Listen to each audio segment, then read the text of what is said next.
Hello everyone, welcome back to the third part of the rise of nationalism in Europe. So today we'll talk about the making of nationalism in Europe. So in this video lesson we'll discuss about Habsburg Empire, a patchwork of many different regions and peoples, the aristocracy and the new middle class, and liberal nationalism in political as well as economic sphere. Now let's talk about 18th century Europe. So in the 18th century Europe, there was no existence of nation states. So nation states were not there. So the nation states, as we have already discussed, that a state, a nation with a common culture, shared culture, and common descent, and a nation with long culmination of past endeavors, sacrifice, and devotion. So, what we see today as Germany, Italy, and Switzerland, all these were divided into kingdoms, duchies, and cantons, whose rulers had their autonomous territories. So, the country was not like the whole country as we see today. They were all fragmented. Other than this, Eastern and Central Europe were under autocratic monarchies within the territories of which lived diverse peoples. So diverse peoples lived in the Central and Eastern Europe under autocratic monarchies, and they did not see themselves as sharing a collective identity or a common culture. Like in India, we find that we have a shared history, we have a shared culture, right? Despite all the diversities. However, there it was not in that way, and it was like they were not sharing a collective identity or a common culture. Often they spoke different languages and belonged to different ethnic groups. So ethnic group, as you are already aware, are division on the basis of shared culture and common descent.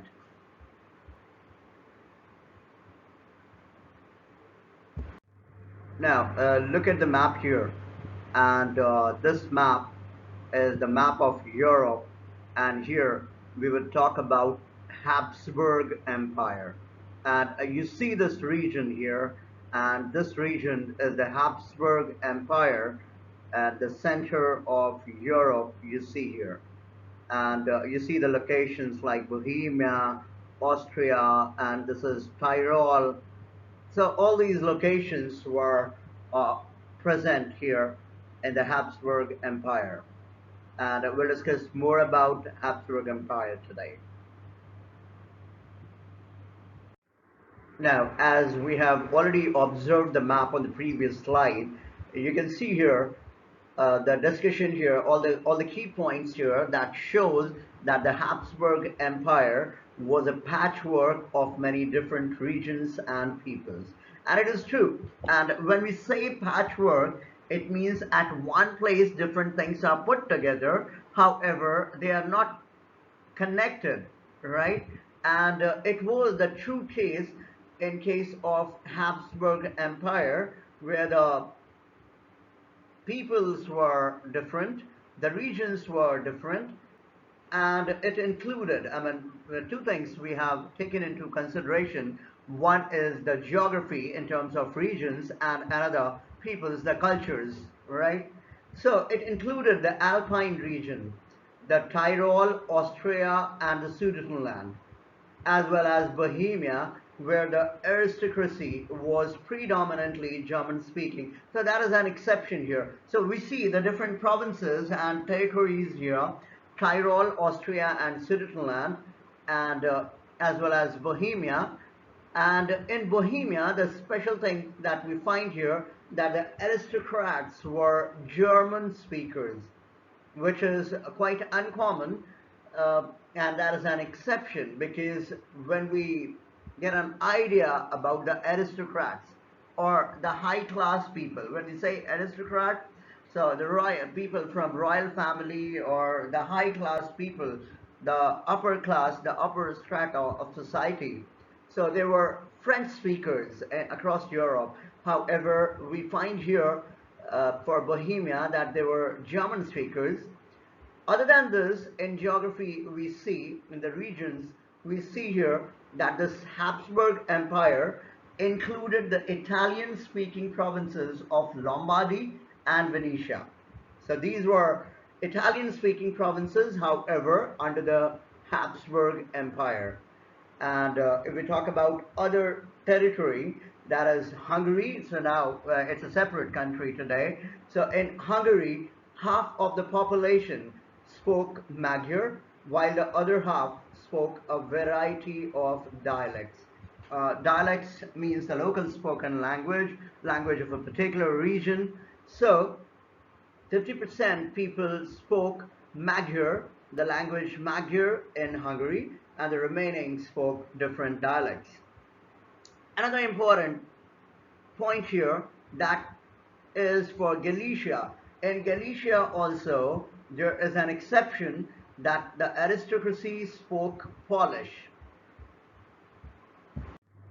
Now, let's talk about other specific points related to Habsburg Empire that shows that it was a patchwork of many different regions and peoples. So we see here that besides these three dominant groups, there also lived within the boundaries of the Habsburg Empire. There were a mass of subject peasant peoples, Bohemians and Slovaks to the north, and Slovenes in Carniola, as well as Croats to the south, and Romans to the east in Transylvania. And these differences, or such differences, did not easily promote a sense of political unity. So there was not presence of political unity.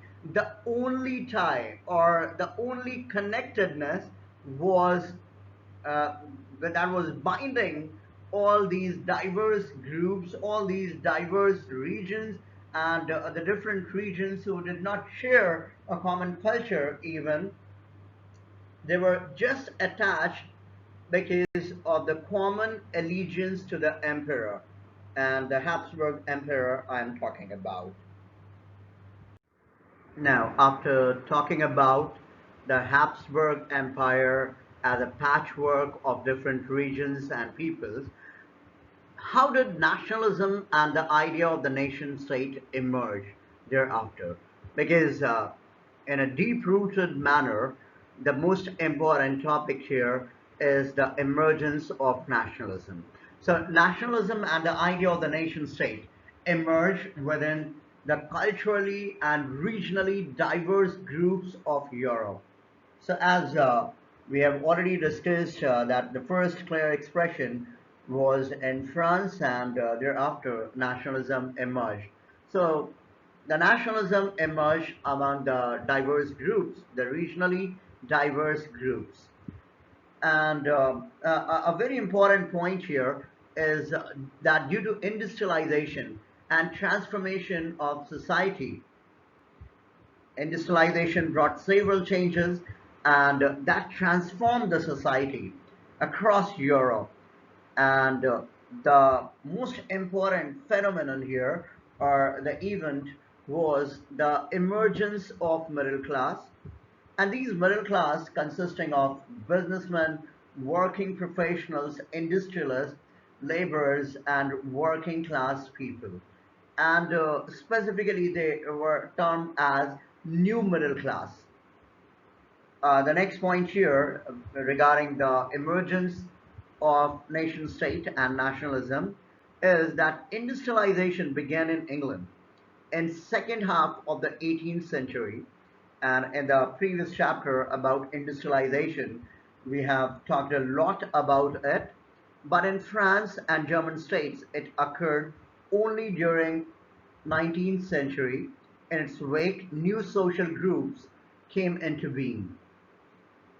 So, undoubtedly, industrialization started in England in the second half of the 18th century. That's what we consider. However, industrialization in France and German states occurred only in 19th century. And in this process and in its wake, new social groups came into being. New social groups emerged. And out of these new social groups, the educated middle class people thought of uniting the culturally compatible sections of peoples in Europe by abolishing the privileges enjoyed by the aristocracy. Aristocracy undoubtedly enjoyed several privileges, and when I say aristocracy and when you hear aristocracy, you should have a very clear idea that the high class sections or high class people of society. So the middle class now started propagating ideas to unite the provinces, to unite the territories on the by abolishing the or ending the privileges enjoyed by the aristocracy. And it was among the educated liberal middle class that ideas of national unity and abolition of aristocratic privileges gained popularity. So people were distressed and suppressed by the aristocratic privileges, and they also wanted to end those aristocratic privileges, as we have seen what happened in France in the French Revolution, to end the aristocratic privileges in the society.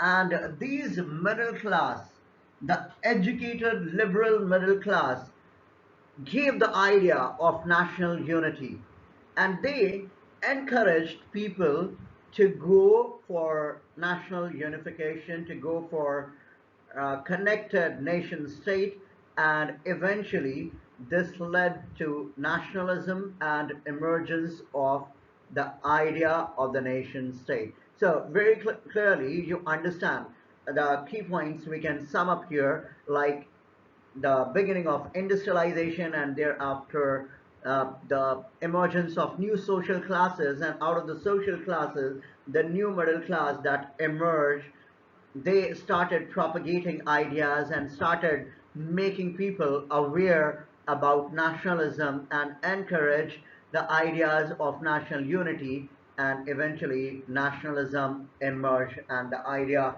of the nation state emerged. Now, let's talk more about aristocrats and aristocracy. So, as we have already understood, aristocrats were the high class people, right? And the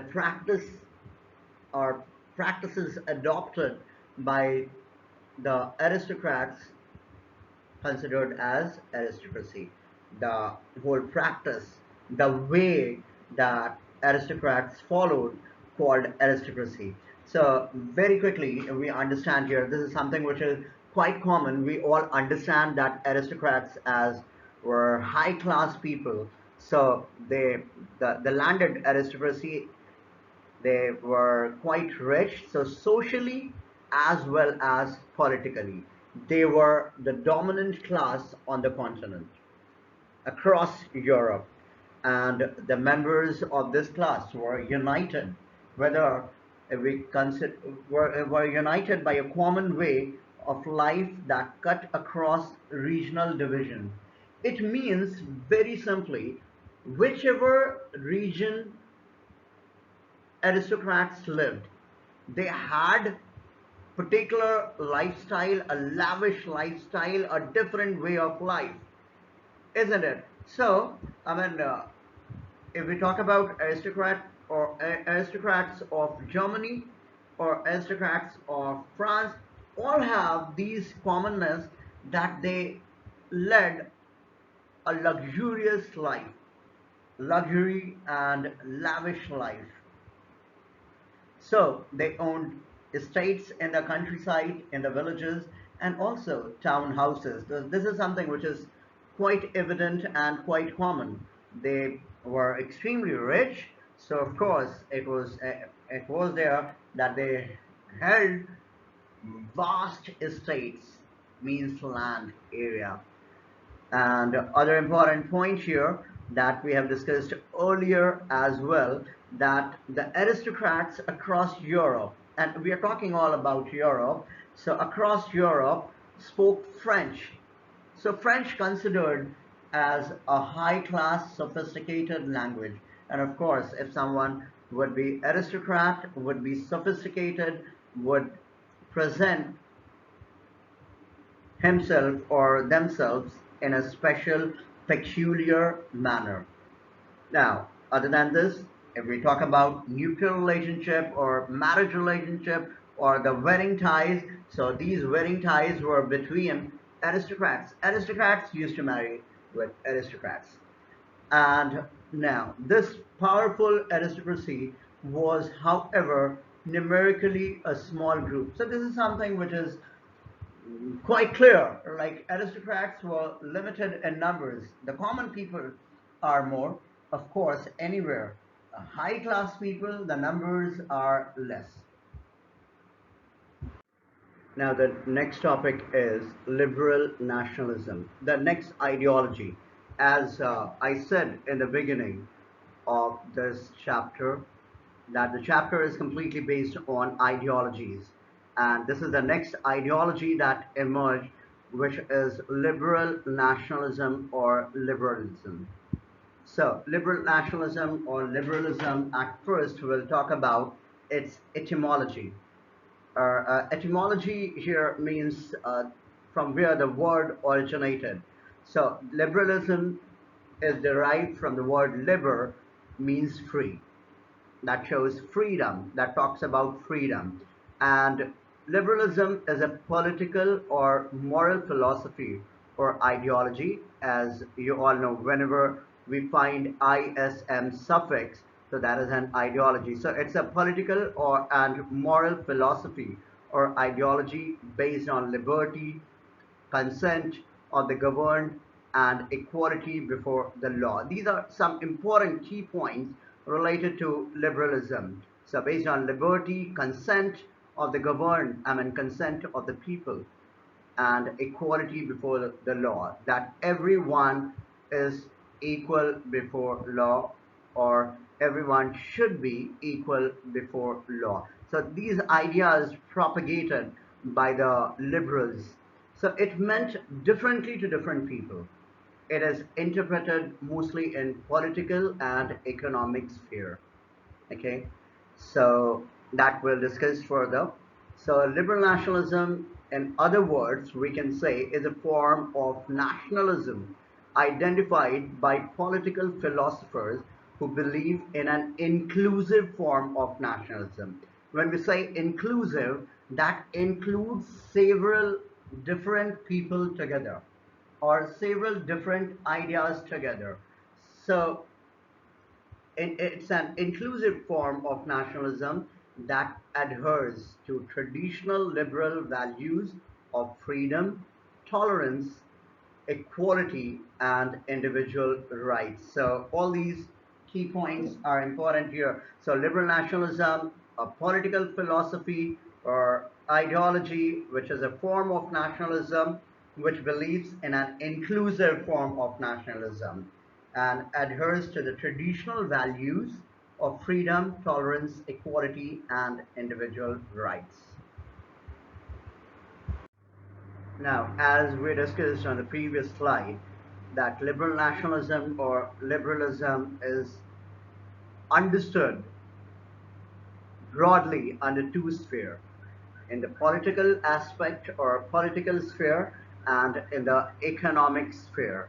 So in the political sphere, as we are talking about liberty, as we are talking about the liberal values, so politically, what people want? They wanted right to vote and equality before law. So two keywords here for political sphere. So liberal nationalism in political context or political aspect or political sphere is refers to right to vote and equality before law. And in the economic sphere, of course, economically, what people want, if you are an entrepreneur or a businessman, you would like to have freedom of market, that you want to be free to do business anywhere easily. So freedom of market and abolition of state imposed restrictions, that there should not be any restrictions on doing business, or government should cooperate and not stop any sort of business, or uh, any sort of business, right? Now let's talk about source B. Economists began to think in terms of national economy. So as we discussed about liberal nationalism or liberalism in economic sphere, that it talked about freedom of market and abolition of taxes or abolition of state imposed restrictions. So this also propelled nationalism. So they talked how the nation could develop, and economic measures could help forge this nation together.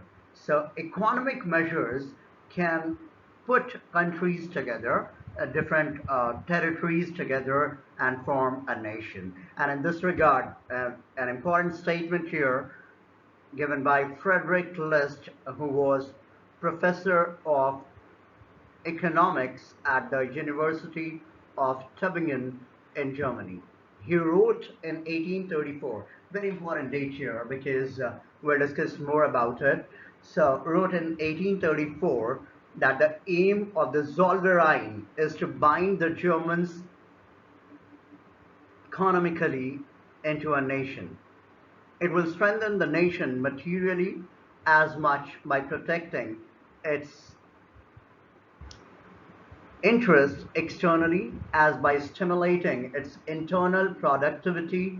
It ought to awaken and raise national sentiment through a fusion of individual and provincial interests. The German people have realized that a free economic system is the only means to engender national feeling. So a custom union had been formed, and its name was Zollverein. And regarding Zollverein, Frederick List clearly mentioned that Zollverein stimulated internal productivity and eventually arose national sentiment through a fusion of individual and provincial interests. So when things were connected, when the regions were connected on the basis of economy, on the basis of economic liberal nationalism or liberalism in economic sphere, then the nationalist sentiment eventually arose. And the German people realized that a free economic system is the only means to engender national feeling, at least for economic activities. They combined together, and eventually that pushed the idea of nationalism. Now, as we discussed about liberalism in economic sphere, that abolition of state imposed restrictions and freedom of market, and further, in the views of Frederick List, we have noticed here that economic liberalism or economic consolidation helped in the process of integration of different territories.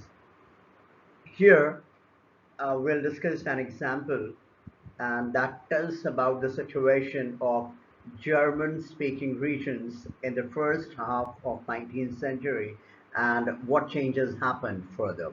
So Napoleon, by his administrative measures, had created out of countless small principalities a confederation of 39 states, a big confederation of 39 German states.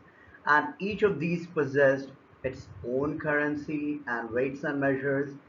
And just understand the situation in 1833. And we're talking about the period after Napoleon.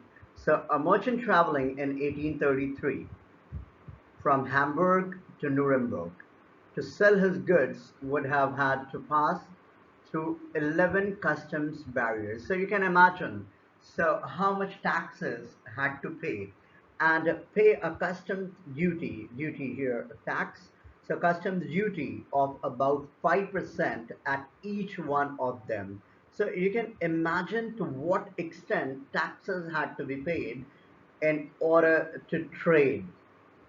And it was really essential to have reduction of taxes in order to promote trade further. And this has happened actually. So duties were often levied according to the weight or measurement of the goods. So based on the weights and measurement, the duties or the taxes were implemented.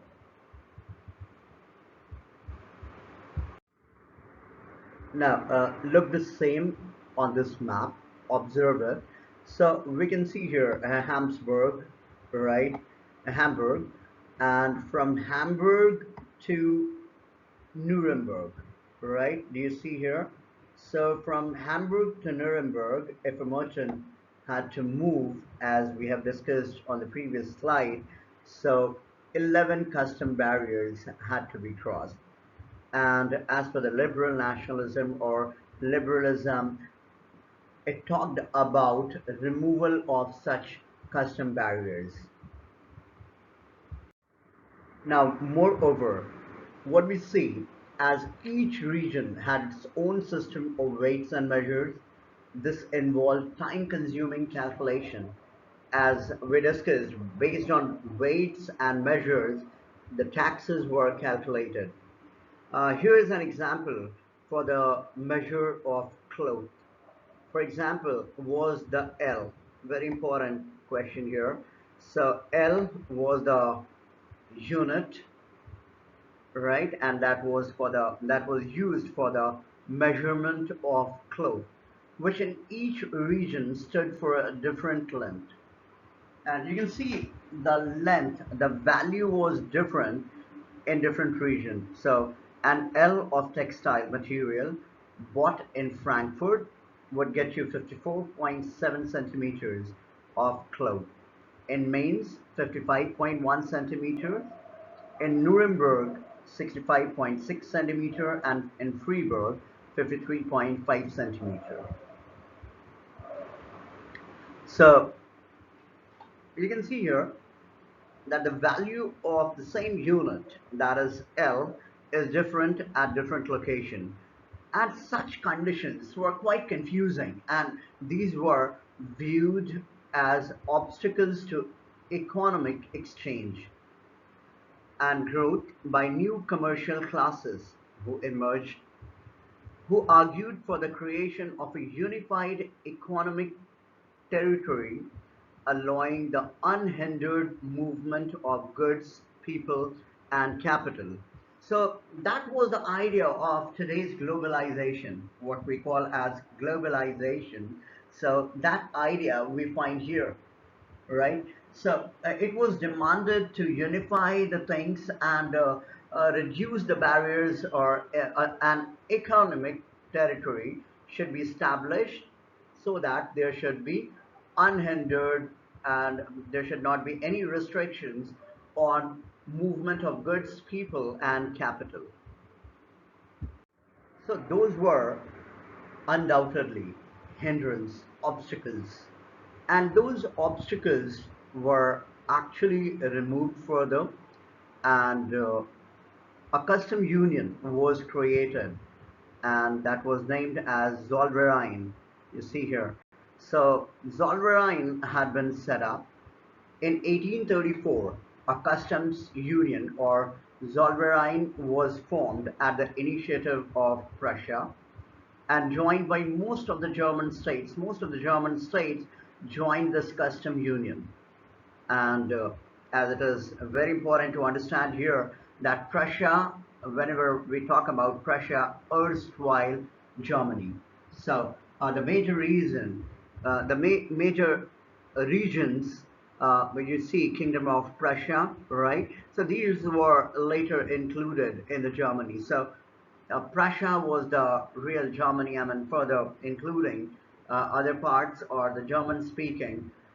territories, the whole Germany was formed. So 1834, custom union was formed, and the union abolished tariff barriers, all the tariff barriers, and reduced the number of currencies from over 30 to 2, right? So the number of currency reduced to a great extent here, what we see. So from 30 to 2. And further, what special thing happened? That creation of a network of railways further stimulated mobility, harnessing economic interests to national unification. So these provinces and these territories were put together economically. Politically, they were different, right? They were not all under the Prussian Empire or under Prussia. However, most of these German territories joined this custom union. So economically, a unification process was implemented or was tried, and that has happened. That helped a lot in connecting people, and further the creation of railways connected people and connected different territories and all German speakers or German speaking provinces.